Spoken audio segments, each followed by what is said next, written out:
Hi, it's me again with Corel Tips and Tricks, and somebody tried to do this star and they were telling me how they did it, and they had to rotate this, 45 degrees, and then they had a lot of double lines. So the way to do this, and I just checked it out, it's got 16 points,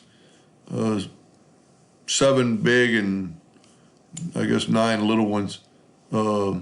Take your polygon tool, set it on 16. Hold down your control button and make it whatever size you want, and then hit P, put it in the center of the page. Now, because it's a polygon, we can hold down the control button and bring that, and that indexing line kind of helps you do that.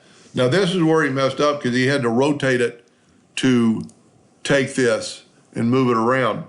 And I'm going to show you why. So if we go to Object and convert this to a curve, that no longer comes into effect. So now we can nudge that up 3 inches.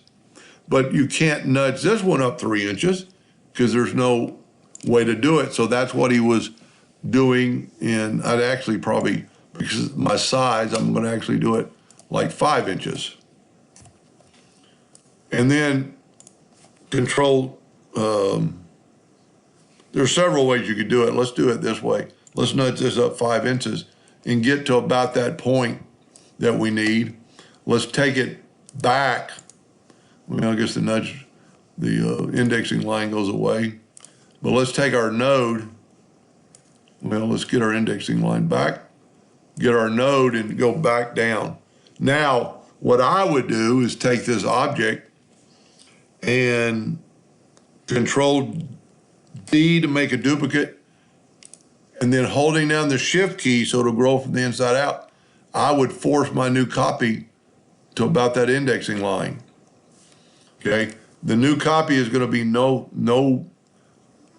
nothing special about it except for we're going to use it for nudging these lines up. So we're going to nudge this up to there. Now, like I said, we can't nudge this one, but there's no reason we can't take it to there and have it snap on those nodes. And if you do every other one, it's so easy, especially if you have snap to object going.